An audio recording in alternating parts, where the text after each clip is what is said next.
Good evening, everyone.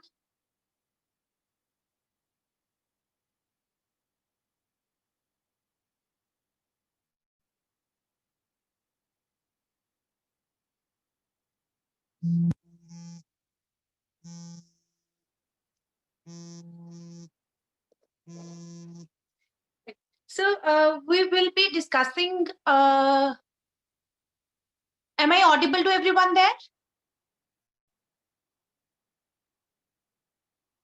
Am I audible to everyone?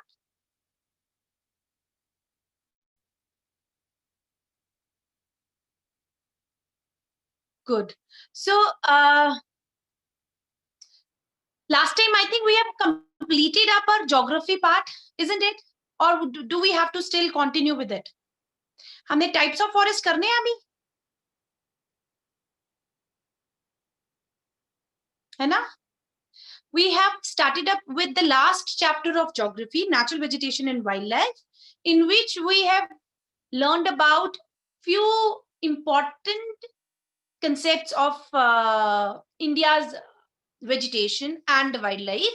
The first one, that what do you mean by natural vegetation or virgin vegetation? You know that the plants that grow without any human intervention, they are called as natural or virgin vegetation.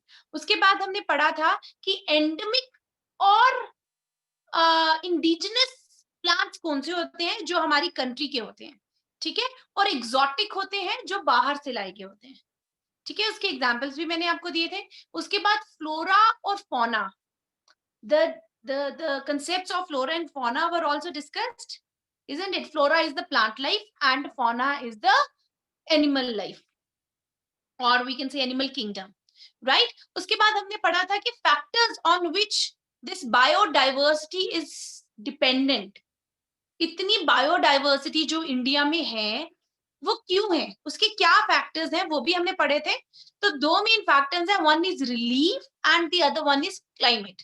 Relief के अंदर आता है land and soil, और climate के अंदर आता है temperature, precipitation and photo period. Photo period हो गया द ड्यूरेशन और the amount of sunlight received by an area. तो इन्हीं चीजों पे डिपेंडेंट होता है, जितनी ज्यादा सनलाइट मिलेगी, जितनी ज्यादा प्रेसिपिटेशन होगी या बारिश होगी, और टेम्परेचर जो है वो बड़ा सूटेबल रहेगा, उतने ही अच्छी ज्यादा वेजिटेशन वहां पे होगी, ठीक है। गर्म जगह पे अलग तरह की वेजिटेशन होती है और ठंडी जगहों पे अलग तरह की वेजिटेशन होती है, ठीक है। उसी तरह सॉइल पे डिपेंडेंट है। सॉइल, एलुवियल सॉइल्स में अलग तरह के प्लांट्स होते हैं, सैंडी सॉइल्स में बिल्कुल अलग तरह के प्लांट्स होते हैं, लेटराइट सॉइल्स में अलग तरह की वेजिटेशन होती है, व्हाट अदर्स, ब्लैक सॉइल में अलग तरह की वेजिटेशन होगी। तो हर तरह की सॉइल, रिलीफ, टेम्परेचर, प्रेसिपिटेशन और फोटो पीरियड पे डिपेंडेंट होता है कि किस तरह की वेजिटेशन मिलती है। I hope I am clear. इतना किया था। उसके बाद हमने पढ़ा था कि इकोसिस्टम क्या होता है। Ecosystem is the interdependence and interrelation between various plants and animals of a particular region. किसी भी एक रीजन में प्लांट्स और एनिमल्स और उसका जो नेचुरल एनवायरनमेंट है उसके बीच में जो रिलेशन होता है उस वो बनता है एक इकोसिस्टम, ठीक है। हर एक लाइफ, चाहे वो प्लांट फॉर्म है चाहे वो एनिमल फॉर्म है, वो डिपेंडेंट होती है एक दूसरे पे भी, और वो डिपेंडेंट होती है वहां के एबायोटिक फैक्टर्स पे भी। एबायोटिक फैक्टर्स हो गए जो नॉन लिविंग फैक्टर्स होते हैं, जैसे पानी वहां पे कितना है, सनलाइट कितनी है, सॉइल कैसी है। तो हर चीज की इंटरडिपेंडेंस आपस में बना और इंटर रिलेशन आपस में बनाती है एक इकोसिस्टम, और एक बड़े इकोसिस्टम को कहा जाता है बायोम, ठीक है। An ecosystem covering a large area is called a biome. I hope that much is understood by you people. Now today we have to start up with the types of vegetation which are found in India. So there are 5 types of vegetation which are found in India, or 5 types of forests which are found in India, ठीक है। I'm going to share the slides with you. I hope आप सबके पास books तो होंगी होंगी, लेकिन give me 1 second.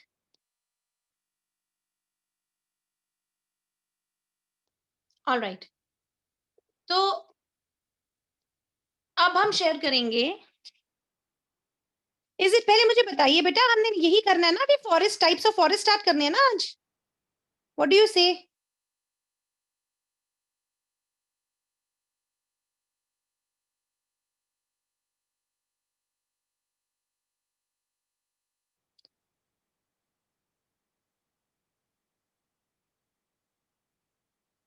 Yes. Yes, thank you, Pranav. There is only Pranav is answering to what I'm saying. बाकी बच्चे रिप्लाई नहीं कर रहे हैं, क्या हो गया? Okay.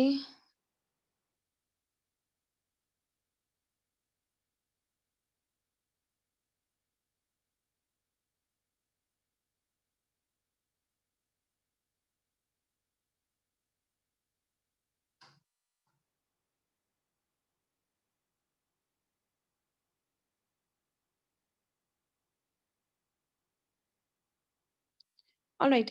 I hope this is clear to you and visible to you. The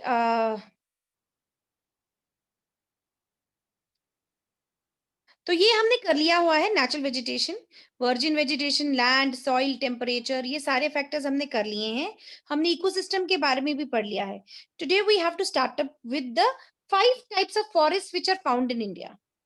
So the 5 types of forests which are found in India are tropical evergreen, tropical deciduous, tropical thorn or scrub, montane and mangrove. ठीक है, इनको याद करना जो है वो मैं आपको बताऊंगी कैसे याद करना है, बड़ा आसान है इनको याद करना। एवरग्रीन फॉरेस्ट, एवरग्रीन फॉरेस्ट का मतलब होता है जो बहुत हरे भरे, हमेशा हरे भरे फॉरेस्ट रहते हैं। ठीक है, हमेशा हरे भरे फॉरेस्ट, ऐसा हो सकता है कि कोई ट्री है जो हमेशा हरा ही रहता हो। Is it possible? Is it possible that a tree never shed its leaf and remains green forever? No, it is not possible. Very good, Pranav. तो फिर ये एवरग्रीन का फॉरेस्ट का मतलब क्या होता है? एवरग्रीन फॉरेस्ट वो फॉरेस्ट हैं जो देखने में एवरग्रीन लगते हैं, एक्चुअली में उनके ट्रीज एवरग्रीन नहीं है। जो उनमें ट्रीज हैं वो एवरग्रीन नहीं है, सिर्फ फॉरेस्ट जो है वो एवरग्रीन है। अब उनको एवरग्रीन क्यों कहा जाता है? वो इसलिए कहा जाता है कि उनके जो ट्रीज हैं वो अलग अलग टाइम पे ट्री जो लीव्स हैं वो शेड करते हैं। एक ही साथ सारे के सारे फॉरेस्ट के ट्रीज लीव्स नहीं शेड कर देते। ठीक है, तो अलग अलग बहुत तरह के प्लांट्स होते हैं एवरग्रीन फॉरेस्ट में। तो हर एक तरह के प्लांट्स जो है, कोई दिसंबर में लीव्स शेड करता है, कोई फरवरी में लीव्स शेड करता है, कोई जून जुलाई में लीव्स शेड करता है। तो अलग अलग टाइम पे वो लीव्स शेड करते हैं। ठीक है, तो उससे क्या होता है कि कुछ तो रूखे सूखे प्लांट्स होते हैं बीच में, लेकिन बहुत सारे हरे प्लांट्स भी होते हैं जिन्होंने किसी और टाइम पे लीव शेड किए होते हैं, अभी उनके ग्रीन लीव्स आ गए हुए हैं। ठीक है, तो ये जो एवरग्रीन फॉरेस्ट होते हैं, इनमें ट्रीज क्योंकि अलग अलग टाइम पे लीव्स शेड करते हैं, इसलिए देखने में ये एवरग्रीन लगते हैं। लगता है कि हमेशा हरे ही है फॉरेस्ट, क्योंकि कुछ ना कुछ ट्रीज बीच में से ग्रीन होते ही होते हैं। That is why they are called as evergreen forest. ठीक है, अब ये जो एवरग्रीन फॉरेस्ट होते हैं तो ये लश ग्रीन फॉरेस्ट होते हैं, थिक फॉरेस्ट होते हैं। वो आप जैसे ये फोटोग्राफ देख सकते हो, ये पिक्चर यहाँ पे हर तरह के प्लांट्स यहाँ पे मिलते हैं, shrubs, creepers, climbers, trees, tall trees, हर तरह के यहाँ पर प्लांट्स जो हैं वो मिलते हैं, वेजिटेशन जो होती है और थिक वेजिटेशन होती है। ठीक है, इतनी थिक होती है कि नीचे वाले जो सबसे नीचे वाले जो छोटे प्लांट्स होते हैं ना, वहां तक सनलाइट का पहुंचना बहुत मुश्किल रह जाता है। समझ आया सबको? ठीक है, तो ये जो प्लांट्स होते हैं, ये ये मिलते हैं कौन सी जगह पे? जहां पर बहुत हैवी रेनफॉल होती है। मैंने बताया जितनी ज्यादा बारिश होगी उतनी ग्रीनरी होगी उस जगह पे। ठीक है, पानी का और ग्रीनरी का आपस में डायरेक्ट रिलेशन है। जितनी ज्यादा बारिश होती है उतनी ज्यादा वहां पर वेजिटेशन होती है। So these forests are found in the areas of very heavy rainfall. और हमने पिछले चैप्टर क्लाइमेट में पढ़ा कि सबसे ज्यादा रेनफॉल कहां पर होती है? वो होती है वेस्टर्न घाट्स पे, हमारे आइलैंड्स पे, और हमारी नॉर्थ ईस्टर्न स्टेट्स पे, ठीक है। तो इसी तरह ये जो फॉरेस्ट होता, और तमिलनाडु में भी, तो इसी तरह ये फॉरेस्ट हमें मिलते हैं वेस्टर्न घाट्स पे, आइलैंड्स पे, upper parts of Assam and Tamil Nadu coast में. So where are these evergreen forests found? They are found in the areas of very heavy rainfall. ठीक है, हेवी रेनफॉल होती है हमारी वेस्टर्न कोस्ट पे. आपको पता है जब मॉनसून आते हैं तो सबसे ज्यादा बारिश वेस्टर्न कोस्ट पे होती है और हमारी नॉर्थ ईस्टर्न स्टेट्स में होती है. तो वेस्टर्न घाट्स पे ये फॉरेस्ट मिलते हैं, आइलैंड्स पे मिलते हैं. आइलैंड पे क्योंकि पूरे ऑलमोस्ट पूरे साल बारिश होती रहती है, ठीक है. और असम में मिलते हैं और तमिलनाडु में मिलते हैं, ठीक है. तो यहां पर देखिए इस मैप में हमें पता चलेगा कि एवरग्रीन फॉरेस्ट कहां पर मिल रहे हैं. ये जो डार्क ग्रीन कलर का पोर्शन है ना, these are the evergreen forest. तो वो कहां कहां मिल रहे हैं? वो मिल रहे हैं हमारे वेस्टर्न घाट्स पे, आप देख सकते हो तमिलनाडु कोस्ट पे है, हमारे असम, ये नॉर्थ ईस्टर्न स्टेट्स पे है थोड़ा, और थोड़ा सा हमारा वेस्ट बंगाल पे भी आ रहे हैं, राइट. They are grow. अच्छा, ये इसके पॉइंट्स जो है ना बेटा, अगर आप चाहो तो आप लोग नोट डाउन कर सकते हो, ठीक है. First is they are found in the areas of very heavy rainfall. Second is that they are found in the areas where the rainfall is 200 centimeter and above, and there is very short dry season, ठीक है. The trees can grow to a height of 60 meters and above. 60 meters height बहुत height होती है. Normally आपके एक one floor जो घर होता है, सिंगल फ्लोर घर जो होता है, उसकी हाइट ज्यादा से ज्यादा 2.5 या 3 मीटर तक होती है, ठीक है. 60 meters मतलब 30 से 40 मंजिल की एक बिल्डिंग अगर हो तो उतने लंबे ट्रीज होते हैं, ठीक है. तो since this region is very warm and wet, it has luxuriant vegetation of all kinds, trees, shrubs, creepers, etc., giving it a multi-layered structure. तो अगला फीचर आ जाता है इस फॉरेस्ट का, मल्टी लेयर्ड स्ट्रक्चर, ठीक है. उसके बाद यहाँ पर कौन कौन से ट्रीज होते हैं? Ebony, mahogany, rosewood, rubber and cinchona. आपने ये याद करने हैं, ठीक है. इन ट्रीज के नाम, एवरग्रीन फॉरेस्ट में कौन से ट्रीज होते हैं ये आपको लर्न करने पड़ेंगे. एबनी, मेगनी और रबर प्लांट और cinchona. These are the commonly found trees in these rain forest. और wide variety of animal life is also found in these forest. Elephants, monkeys, lemurs and deer, they are found. Even one horned rhinoceros. हम आपको पता है one horn रेनोसोरस किसे कहते हैं, है ना. तो जो राइनोसोरस होता है, हमारे इंडिया में वन हॉर्न राइनोसोरस होते हैं, ठीक है.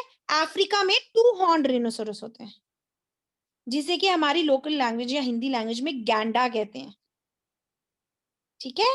गैंडा, हमारे इंडिया में जो गैंडा होता है उसके नाक पे एक हॉर्न होता है, लेकिन जो अफ्रीका के जो राइनोसोरस होते हैं उनके 2 हॉर्न्स होते हैं. नाक पे एक आगे बड़ा वाला और नाक के पीछे छोटा वाला, 2 हॉर्न्स होते हैं. उसी तरह इंडिया में जो कैमल्स होते हैं वो सिंगल हम्प्ड कैमल्स होते हैं, आपको पता है. और अफ्रीका में जो कैमल्स होते हैं वो सहारा में जो कैमल्स होते हैं वो डबल हम्प्ड कैमल्स होते हैं, ठीक है. इंडिया के एलिफेंट्स जो होते हैं वो थोड़े छोटे होते हैं, उनके कान भी छोटे होते हैं. अफ्रीका के एलिफेंट्स जो होते हैं वो बहुत ह्यूज होते हैं as compared to Indian elephants, और उनके कान भी बहुत बड़े बड़े होते हैं. तो ये कुछ डिफरेंसेस हैं एनिमल्स में which are not to be mentioned here in this chapter. ये मैं वैसे बता रही थी आपको. तो which animals are found in these forest, कौन कौन से मिलते हैं? एक तो एलिफेंट्स, मंकी, लेमूर, डियर्स तो मिलते हैं. ये भी आपने याद रखना है कि one horn rhinoceros are found in West Bengal and Assam in evergreen forest, ठीक है. ये हो गए आपके ट्रॉपिकल एवरग्रीन फॉरेस्ट. अब आपके आ जाते हैं डेसिडियोस फॉरेस्ट. डेसिडियस फॉरेस्ट हमारे इंडिया में मोस्ट वाइड स्प्रेड फॉरेस्ट है, and they are also called as monsoon forest. आप देख सकते हो ये जितना भी लाइट ग्रीन पार्ट है ना, पूरे सेंट्रल नॉर्दर्न इंडिया से शुरू हुआ है, सेंट्रल इंडिया से लेके साउथ इंडिया तक आया हुआ है। ये पूरा पार्ट जो है ये सारा डेसिडियस फॉरेस्ट है। सबसे ज्यादा इंडिया में डेसिडियस फॉरेस्ट पाए जाते हैं, ठीक है। These are also called as monsoon forest. Monsoon forest कहते हैं क्योंकि ज्यादातर ये उसी एरियाज में होते हैं जहां पर मॉनसून होते हैं, ठीक है।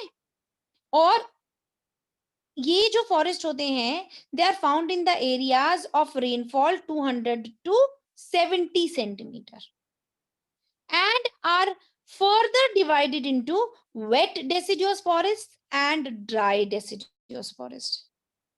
deciduous forest आगे दो तरह के हो जाते हैं, wet और dry, ठीक है।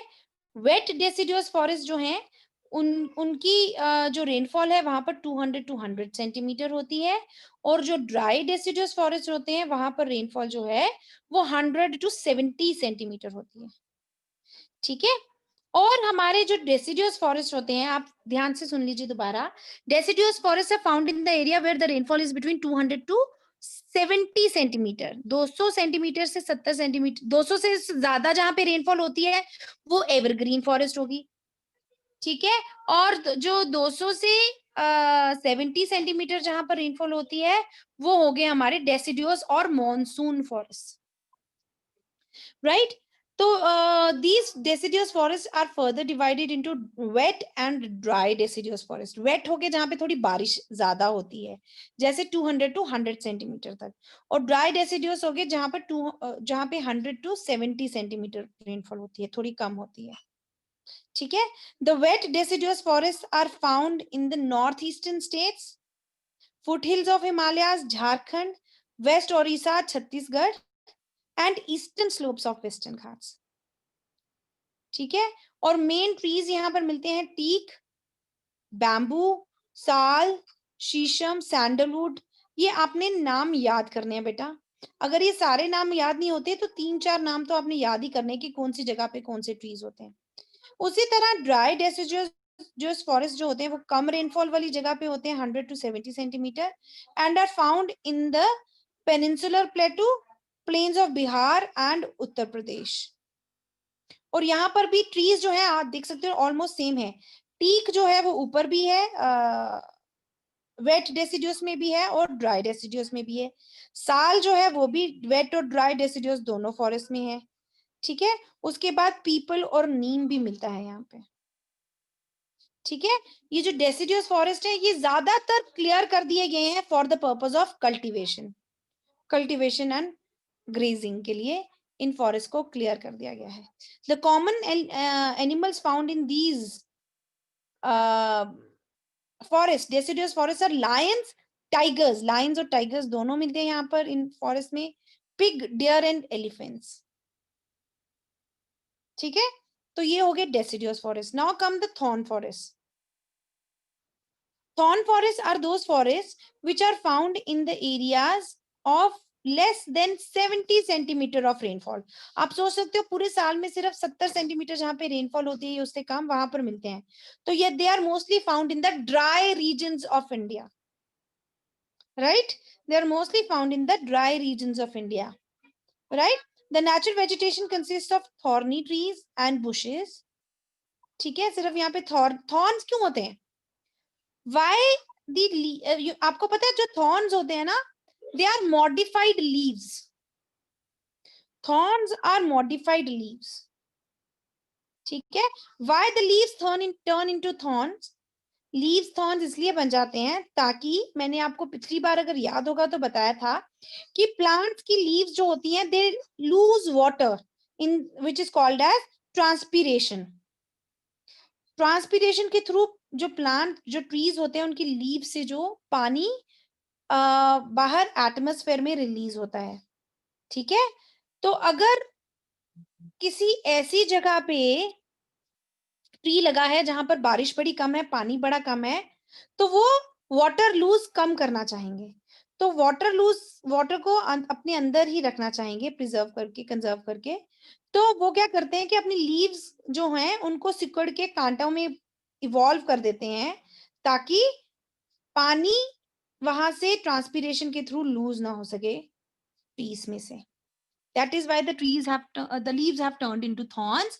Also, the plants which are found in these forests, they have long roots. They are penetrating deep into the ground. अब roots क्यों long होती हैं इनकी? ये features है इन plants के जो यहाँ पर मिलते हैं। Long roots इसलिए होती हैं ताकि जो ground water है, नीचे तक जो ग्राउंड वाटर गया हुआ है, वहां तक पहुंच के जो वाटर टेबल है वो बिल्कुल नीचे चला जाता है, तो नीचे जो अंडरग्राउंड वाटर होता है वहां तक पहुंच सके इनकी रूट्स, इसलिए इनकी रूट्स भी लंबी होती हैं। ठीक है। The main plants these are found in the areas of Rajasthan, आपको पता है Gujarat, Rajasthan, Madhya Pradesh, Chhattisgarh, some parts of Uttar Pradesh and Haryana also, right? The main trees which are found in these areas or thorn forests are acacias, palms, euphorbias and cacti. Cacti हो गया cactus, right? The trees are scattered and have long roots. ठीक है। The stems of these plants are succulent. आपने कभी cactus की stem देखी है काट के? बीच में इतना पानी स्टोर हुआ होता है। सक्लेंट स्टेम्स होती हैं, जूसी स्टेम्स। ठीक है। पानी ज्यादा से ज्यादा वो कंजर्व करके रखते हैं अपनी स्टेम्स में। ठीक है। The leaves are mostly thick and small to minimize evaporation, right? And the animals which are found in these forests are rats, mice, rabbits, fox, wolf, tiger and lion also are found here. ठीक है। And as you can see in this map, these forests are found in the areas, ये तो light, सबसे light green ये जो है ये है राजस्थान और गुजरात में। आप यहाँ से देख सकते हो, थोड़ा मध्य प्रदेश वगैरह में और थोड़ा साउथ इंडिया में पेनिट्रेट किया हुआ है। इस एरिया में भी बारिश कम होती है, इसीलिए इन एरियाज में ये फॉरेस्ट मिलते हैं हमें, राइट? तो हमने 3 फॉरेस्ट के बारे में पढ़ लिया, एवरग्रीन, डेसिडियोस और थॉर्न फॉरेस्ट। अब रह गए 2 forest, montane and mangrove. Montane forest are also called as mountain forest, जो कि माउंटेन्स पे मिलते हैं, पहाड़ों पे मिलते हैं। ठीक है।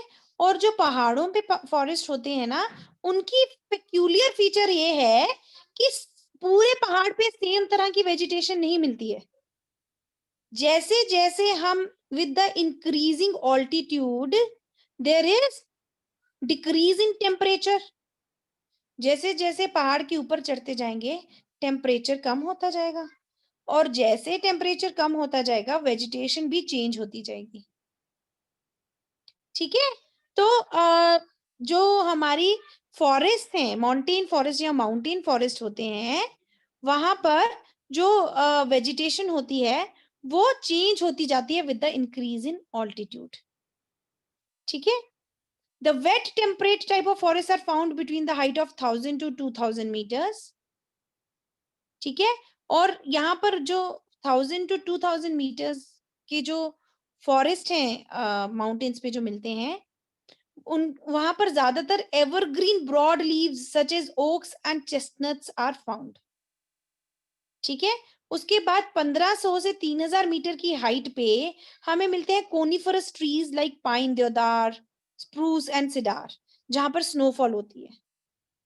ठीक है। उसके बाद जैसे और ऊपर जाएंगे वहां पर एल्पाइन वेजिटेशन होगी 36,000 मीटर्स, 3600 मीटर्स एंड अबव जो सी लेवल होता है, वहां पर एल्पाइन वेजिटेशन होना शुरू हो जाती है। Silver fir, junipers, pines and birches are found here. और उसके ऊपर तो बिल्कुल ग्रासलैंड्स बन जाते हैं, जहां पर मोस्टली आपने देखा होगा, अगर आपको याद होगा, अगर इस साल तो आप कहीं घूमने नहीं गए होंगे, पिछले साल तक आप बहुत सारे बच्चे जो हैं वो पत्नी टॉप होके आते होंगे, है ना? पत्नी टॉप जाते होंगे आप।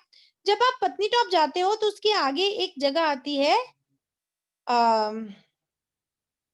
What is that place called as, Sannasar.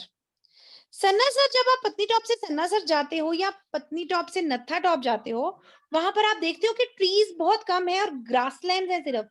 पूरे के पूरे Yes, ट्रीज पे, पहाड़ों पे ग्रास लगी हुई है, कितने सुंदर लगते हैं दूर से।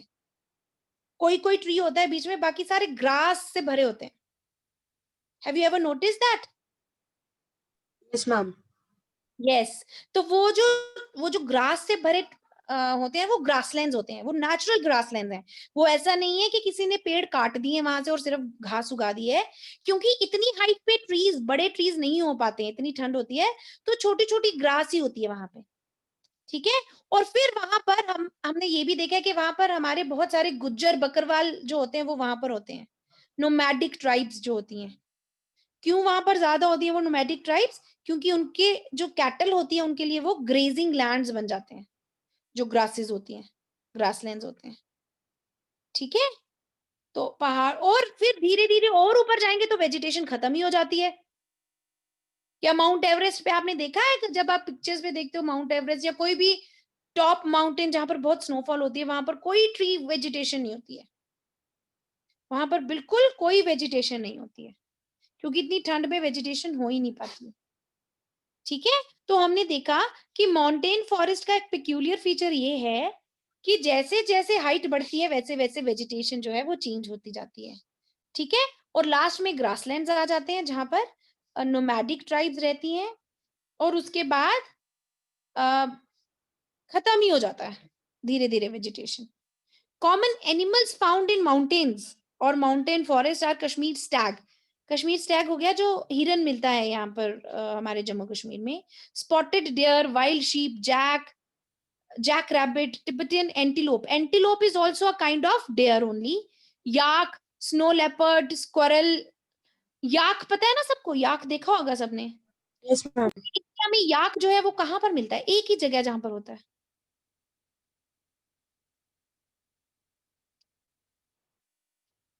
कौन सी जगह पे होता है? Himachal. No, not in Himachal. No no no no no. अरे क्या हो गया? याक पूरे इंडिया में कहाँ पे मिलता है? In very Kashmir. Good, ma'am Ladakh. Very good Adishwar, Ladakh में तो मैम आदिश्वर नहीं नहीं लिखा है, आदिश्वर ने लिखा है आदिश्वर ने लिख के लिखा है ले। ले की जगह बेटा आप लद्दाख बोलोगे तो that would be proper. Ladakh पूरे वहां पर उसका नाम है जगह का। Leh is its capital and city, छोटी सिटी है। ठीक है। तो yes, very good, Ladakh is the right answer. Yak होता क्या है? आपको पता है याक होता क्या actually? Is it a deer, is it a horse or what?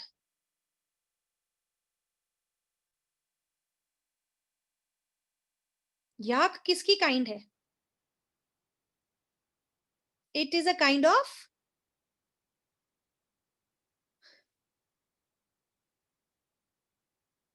Is it a lion, tiger? कौन सी स्पीशी का है याक?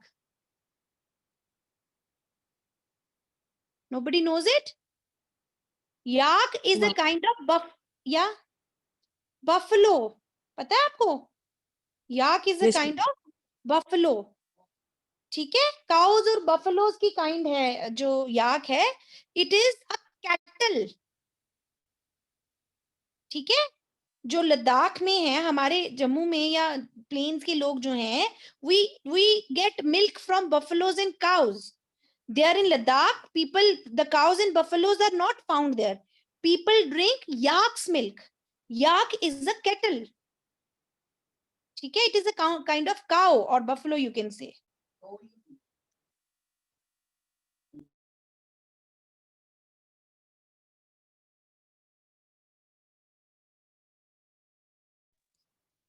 So these yaks, they are found in Ladakh, and other animals which are found in mountain forests are snow leopards, squirrels, bear, red panda. Red panda is a very rare panda which is found here in the high mountain regions of Jammu and Kashmir. Sheep and goats with thick hair. ठीक है, जिससे कि बहुत सारी वूल भी बनती है। Now comes the last one, that is mangrove forests. ठीक है, mangrove forests are also known as tidal forest because they are found in the areas where tides are found. अब टाइड क्या होती है? टाइड पता है क्या होती है? Is there anyone who has any idea of what tides are? Let me tell you. लहरें। लहरें तो वो तो वेव्स होती हैं बेटा, लहरें तो वेव्स होती हैं। मैम हाई वेव्स होती है। हाई वेव्स होती हैं, वेरी गुड। हाई वेव्स क्यों होती हैं? विद द ग्रेविटी की वजह से होती है। हाँ हाँ, इसकी ग्रेविटेशनल फोर्स की वजह से। किसकी ग्रेविटेशन फोर्स बेटा? आपकी आवाज कट रही है। मैम अर्थ का जो मैम ग्रेविटेशनल फोर्स है मैम। अरे नहीं नहीं बेटा, अर्थ की ग्रेविटेशन फोर्स से हाई कैसे होगी टाइड? मून के मैम, मून मैम जो मून के मैम इफेक्ट। क्या नाम है बेटा आपका? नाम क्या है? कौन बच्चा बोल रहा है ये? मैम दोनों ही बोल रहे हैं मैम, एक वंश है मैम और दूसरा पता नहीं कौन है। उजैर। वंश और उजैर बोल रहा है शायद, है ना? Yes ma'am. very good both of you, awesome. Yes, actually the rhythmic rise and fall of sea water because of the gravitational pull of moon is called as tides. Tides जो होती है वो रोज आती हैं, पता है? रोज रात को आती हैं। रात को क्यों आती है? क्योंकि रात को जो मून है, मून का ग्रेविटेशनल पुल जो है वो ज्यादा हो जाता है, ठीक है? उससे ग्रेविटेशन पुल की वजह से पानी, बाकी हम लोगों को तो वो उठा नहीं पाता जो मून है, ठीक है? उसका इफेक्ट सिर्फ और सिर्फ पानी पे पड़ता है। बहुत वीक फोर्स होता है वैसे भी। हाँ, और पानी को वो अपने थोड़ा सा अपनी तरफ खींचता है जिससे कि बड़ी बड़ी वेव्स उठती हैं, ठीक है? उन्हें टाइड्स कहते हैं, ठीक है? ये टाइड्स जो है वो रोज जो है वो सेम टाइम पे आती हैं। क्यों? क्योंकि मून का वो पर्टिकुलर एक जगह पर जो वो अर्थ के चक्कर लगाता हुआ जब बिल्कुल पास आता है अर्थ के, उस वक्त वो टाइड्स आती हैं।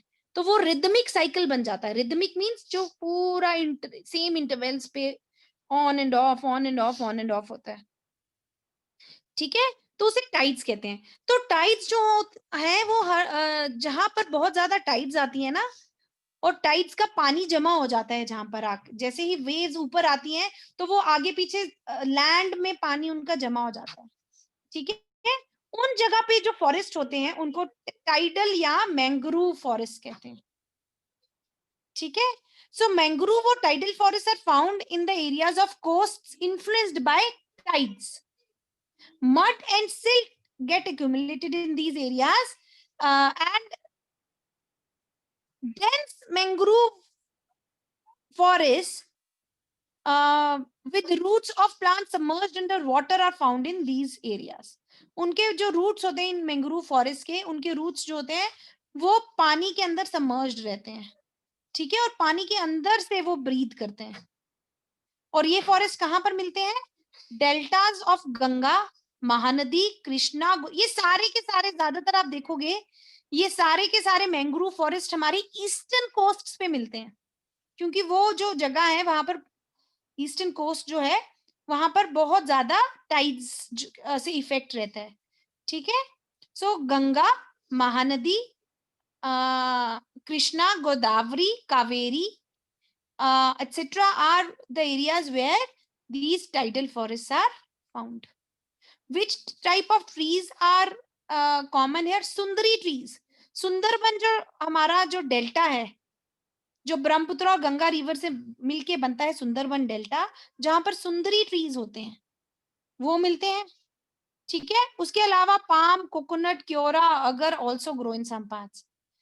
Royal Bengal tiger is a famous animal which are found in these mangrove forest. ये बेटा 1 मार्क क्वेश्चन आ सकते हैं, आपसे पूछा जा सकता है कि जो वन हॉर्न्ड राइनोसोरस है वो कौन से फॉरेस्ट में होते हैं?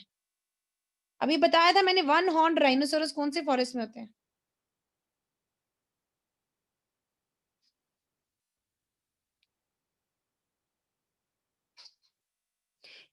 बताइए। एवरग्रीन फॉरेस्ट में बेटा, ठीक है।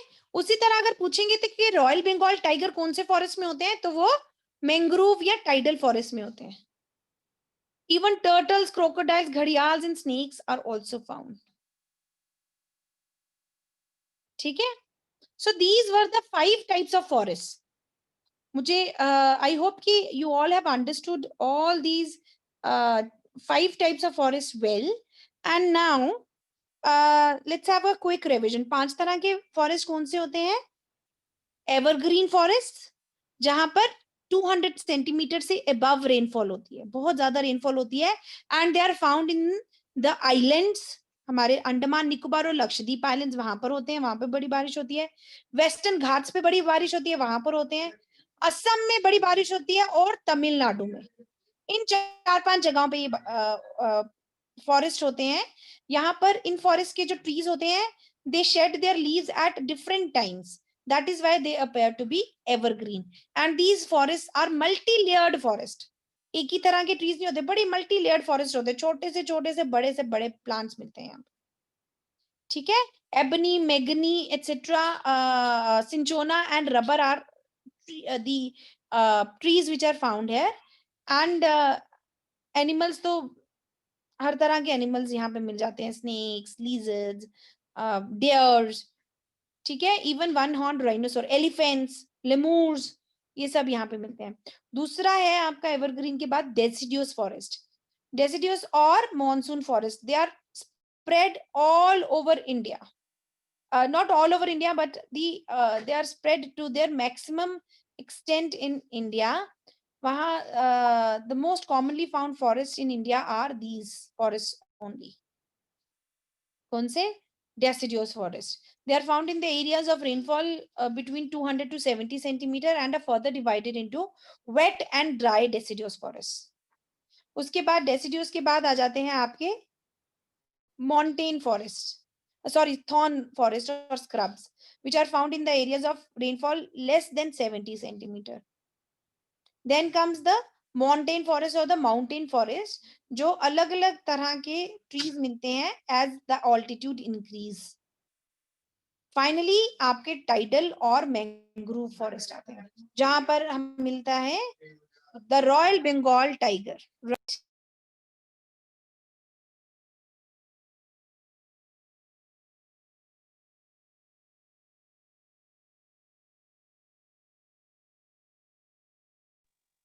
ऑलराइट। सो इन हमारी इसकी इन सब के अलावा हमने मेडिसिनल प्लांट्स के बारे में भी पढ़ना है। देयर आर 7 मेडिसिनल प्लांट्स जो आपकी बुक में दिए हुए हैं, उनके बारे में हमने लर्न करना है। ठीक है। ज्यादा नहीं लर्न करना है, बस इतना पता होना चाहिए कि कौन सा प्लांट क्या ट्रीट करता है। जैसे सर्पगंधा है, sarpagandha is a plant which treats blood pressure and it is a plant which is found only in India. जामुन, जामुन मेनली हमारा डायबिटीज ट्रीट करने का काम करता है। ठीक है। और डाइजेस्टिव प्रॉब्लम्स में भी हेल्प करता है। Arjun, Arjun is another plant, medicinal plant whose leaves can cure can regulate blood pressure। और यार एक कान में दर्द हो ना, उसके जूस, उसके लीव्स का जूस काम आता है कान में दर्द के और रेगुलेट ब्लड प्रेशर। ठीक है। बबूल वेरी कॉमन, आपने बड़े टूथपेस्ट में सुना होगा, इसमें आता है। It is a plant which is used to cure eye sores। ठीक है। नीम, नीम हम सबको पता है बहुत अच्छा एंटीबायोटिक और एंटीबैक्टीरियल प्लांट प्रॉपर्टीज हैं इसमें। तुलसी, तुलसी आप सबको पता है खांसी जुकाम में, कफ एंड कोल्ड में। और लास्ट में है कचमार। कचनार जो प्लांट है, it is used to cure asthma and ulcers. तो ये बस एक एक नंबर का क्वेश्चन आ सकता है कि what is the use of tulsi, तो आप सीधा बोल सकते हैं it is used to cure cough and cold. What is the use of sarpagandha, it is used to regulate और treat blood pressure. Right. So these medicinal plants also need to be learned। उसके बाद अगला topic है आपका wild life. India में wild life कैसी है?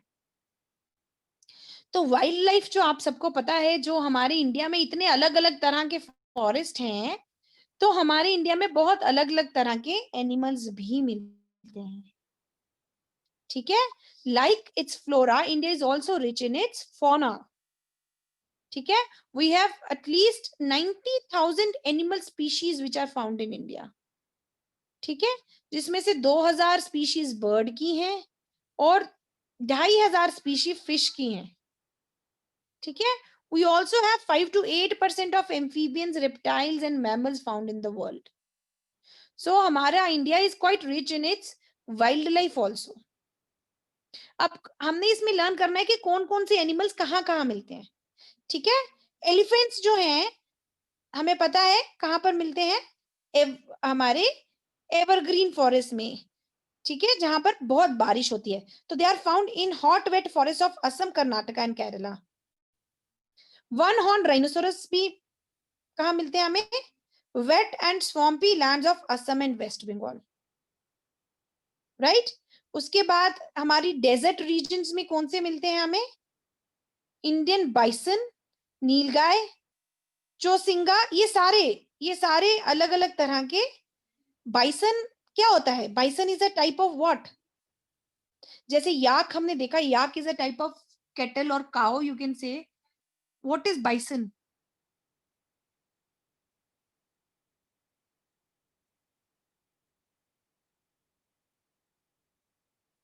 Bison is a type of sheep, a huge sheep,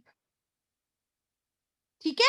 बाइसन्स जो होते हैं ना वो अमेरिका में बहुत कॉमन है, बहुत कॉमन है ये बड़ी बड़ी शीप, जंगली भेड़े ना, तो ये बहुत बड़ी बड़ी होती हैं और बहुत लड़ती हैं, दे आर वेरी वायलेंट, ठीक है।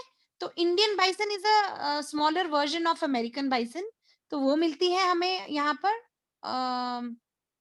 हमारे डेजर्ट्स में। उसके बाद नीलगाय, नीलगाय और ब्लू बुल, ठीक है, ये नीला नहीं होता है, इसका नाम नील, ये it is a type of deer I suppose. Chosinga is also type of deer. Gazelle is also a type of deer, ठीक है। तो ये सारे अलग अलग तरह के डियर्स जो होते हैं ना वो मिलते हैं इस हमारे डेजर्ट में। India is the only country that host both tigers and Lions, tigers और लायंस जो है वो सिर्फ इंडिया में मिलते हैं, दोनों मतलब इकट्ठे, ठीक है। लायंस आपको पता है गिर फॉरेस्ट गुजरात में मिलते हैं, और टाइगर कहाँ मिलते हैं, मध्य प्रदेश और सुंदरबन वेस्ट बंगाल में, और इवन इन हिमालयन रीजन, ठीक है। There are many types, many leopards also which are found here, ठीक है। उसके बाद लद्दाख में हमें याक मिलता है, a shaggy horned wild ox, ठीक है। याक क्या है, shaggy horned wild ox weighing around 1 ton. Tibetan antelope, antelope बताया मैंने एक तरह का डेयर ही होता है। भराल और blue sheep, wild sheep and kiang और वाइल्ड आस, ठीक है। इसके अलावा ibex, bear, snow leopard and very rare red panda are also found in these Himalayan और माउंटेन रीजन्स, ठीक है। हमारी रिवर्स और कोस्टल प्लेन्स में बहुत सारे टर्टल्स, क्रोकोडाइल्स और घड़ियाल्स भी मिलते हैं, ठीक है। अब हमने देखा, और हमारी बर्ड लाइफ भी जो है वो बहुत ज्यादा तरह के बर्ड्स भी मिलते हैं। लेकिन आपने एक चीज नोटिस की है बेटा, आप तो बड़े छोटे हो अभी, आपको पता है हमारे जम्मू में पहले बहुत अलग अलग तरह के बर्ड्स मिलते थे, लेकिन आजकल वो बर्ड्स दिखते ही नहीं है। आपको याद है कभी किसी ने कोई छोटी स्पैरो देखी हो? जम्मू में स्पैरोज दिखना बंद हो गई हैं, छोटी ग्रे कलर की स्पैरोज जो होती हैं, छोटी छोटी ब्राउनिश ग्रेइश कलर की, we can't see ma'am. These. Yes,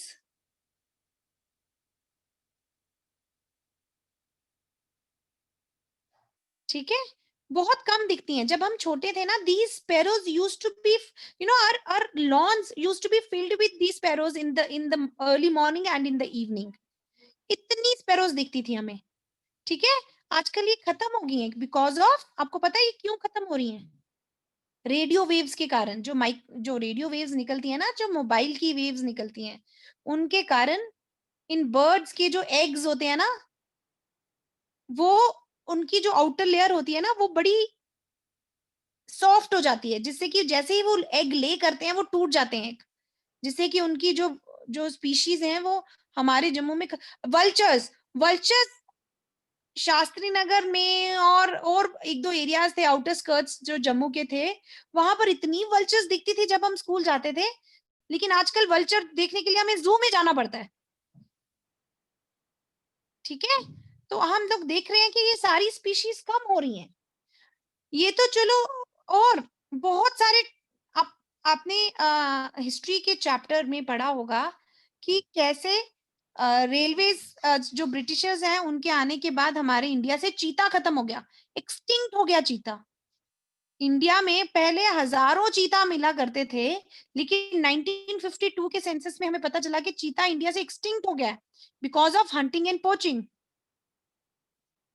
ठीक है, तो हमने क्या कर दिया है, ट्रीज काटने की वजह से और एनिमल्स मारने की वजह से हमने पूरे इकोसिस्टम को डिस्टर्ब कर दिया है। Because of human activities all the ecosystem has been disturbed, the balance in the nature has been disturbed। ठीक है, हमने क्या कर दिया हुआ है, हमने पूरे फॉरेस्ट क्लियर करके वहां पर अपने क्रॉप्स लगा दिए हुए हैं, अपनी मर्जी से अपनी अपनी फन के लिए हम एनिमल्स को मारते हैं। About 1300 species of plants and 20 species about 1300 species of plants are endangered and 20 species are extinct। extinct का मतलब पता है ना क्या होता है, खत्म हो गई है इंडिया से, मिलती ही नहीं है इंडिया में। ठीक है, और एंडेंजर्ड का मतलब होता है on the verge of extinction, इतनी कम हो गई हैं कि अगर उनका ध्यान नहीं रखा गया तो वो भी एक्सटिंक्ट हो जाएंगी। The main causes of this imbalance or in the nature or ecosystem is humans only, the greedy nature of humans।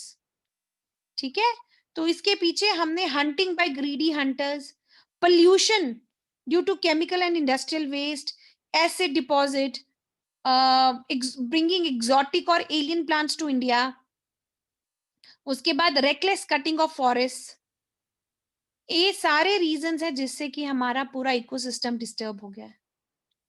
इस चीज को बचाने के लिए, ये आप नीचे देख रहे हो न्यूज़पेपर की कटिंग्स हैं, save vulture, tiger protection, tigers dying, तो कितनी चीजें जो है हमारे इंडिया में जो है बहुत सारी स्पीशीज एंडेंजर्ड हो गई हैं और कहीं एक्सटिंक्ट हो गई हैं।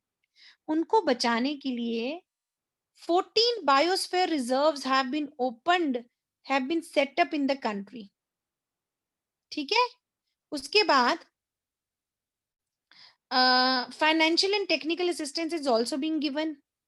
Project tiger, project rhino, project tiger हो गया टाइगर्स को बचाने के लिए, प्रोजेक्ट राइनो हो गया राइनोसोरस को बचाने के लिए, project great Indian bustard and many other eco developmental projects are starting, and many national parks, wildlife sanctuaries and zoological gardens are set up to protect the flora and fauna of our country। आपने ये देखो छोटा सा article आया हुआ है आपकी book में माइग्रेटरी बर्ड्स का, आपको पता है thousands and lakhs of migratory birds from Siberia fly for thousands of miles and go to various places during winters। Siberia में क्योंकि बहुत ठंड हो जाती है तो वहां से बहुत सारे जो बर्ड्स हैं अलग अलग तरह के उड़ के आते हैं, इंडिया में भी बहुत आते हैं। ठीक है, जैसे कि साइबेरियन क्रेन जो है वो हमारे गुजरात में बहुत आती हैं। ठीक है,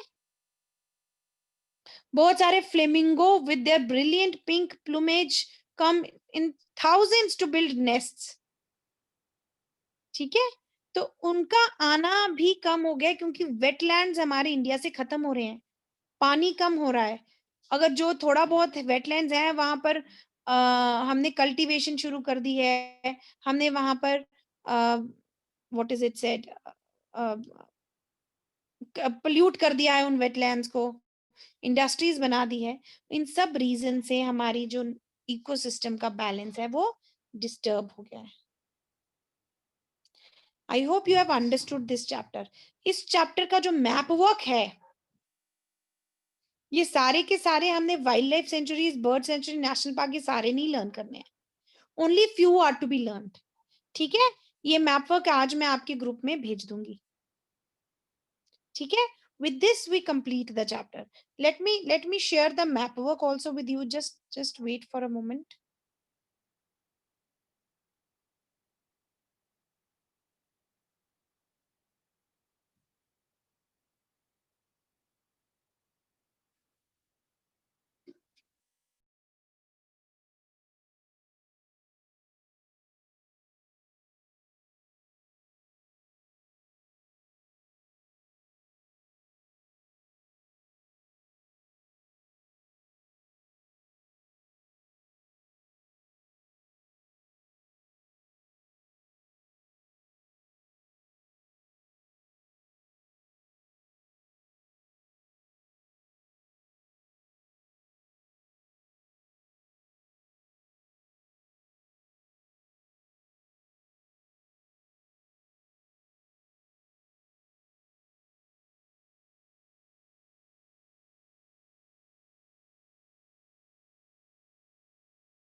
All right, kids. So I hope you all can see this screen now.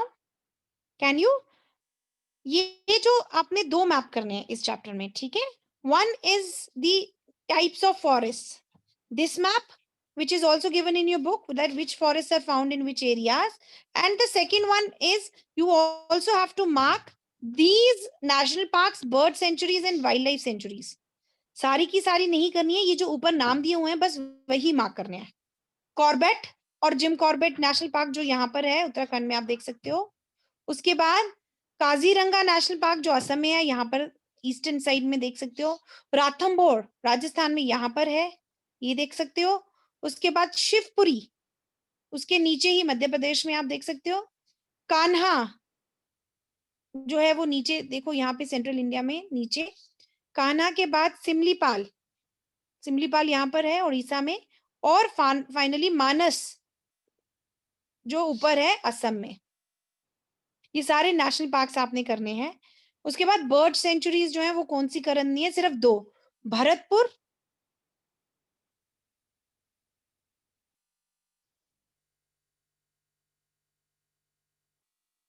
Bharatpur की बर्ड सेंचुरी इसमें मार्क नहीं है, मैं आपको वो बाद में भेज दूंगी। रंगनाथु जो है वो मार्क्ड है यहाँ पर, देख सकते हो आप नीचे केरला में। ठीक है, उसके बाद आपने करनी है wild life sanctuary. Sariska, Mudumalai, Rajaji और दाचिकम, 4 वाइल्ड लाइफ सेंचुरीज, ये सारी यहां पर दी हुई है। राजाजी देखो ऊपर उत्तराखंड में। उसके बाद दाचिकम आपका आ जाता है यहाँ पर ईस्टर्न साइड में, सॉरी जम्मू कश्मीर में ऊपर। ठीक है, और मधुमलाई नीचे देखो, सबसे नीचे केरला में।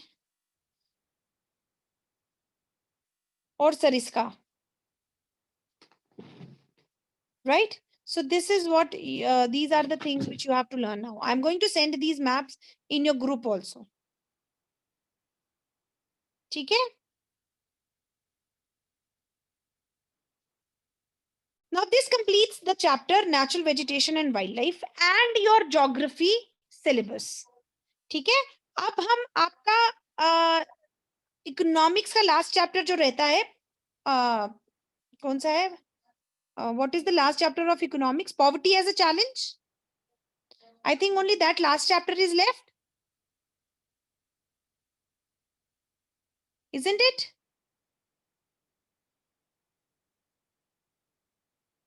Yes, ma'am.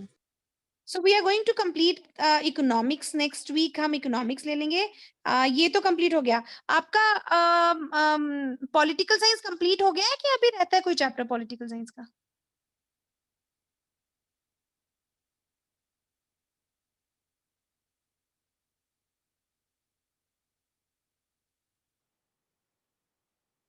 हमने working of institutions कर लिया बेटा political science का?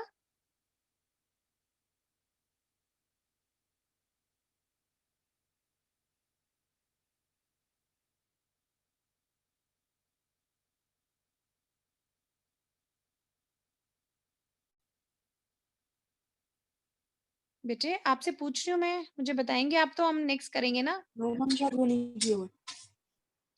शायद नहीं किया हुआ. Yes, ओके ma'am, नहीं किया वो. ठीक है. तो एक चैप्टर कॉन्स्टिट्यूशनल डिजाइन शायद कर लिया हुआ है कि नहीं, वो भी नहीं किया? वो कर लिया, Ma'am, वो कर इलेक्ट्रिक लिए. भी कर लिया है Yes, ना? ma'am. Electronic. Yes, ma'am, वो भी कर लिए. ठीक है. तो अब सिर्फ एक चैप्टर पॉलिटिकल साइंस का, एक इकोनॉमिक्स का और एक हिस्ट्री का रहता है. ठीक है. तो हम लोग मोस्ट प्रोबेबली इस महीने में, आपका जनवरी मंथ में, I try to finish up your syllabus, right? Yes, ma'am. Okay beta, now I'm going to end up the session now. Thank you everyone. Thank you. Thank you.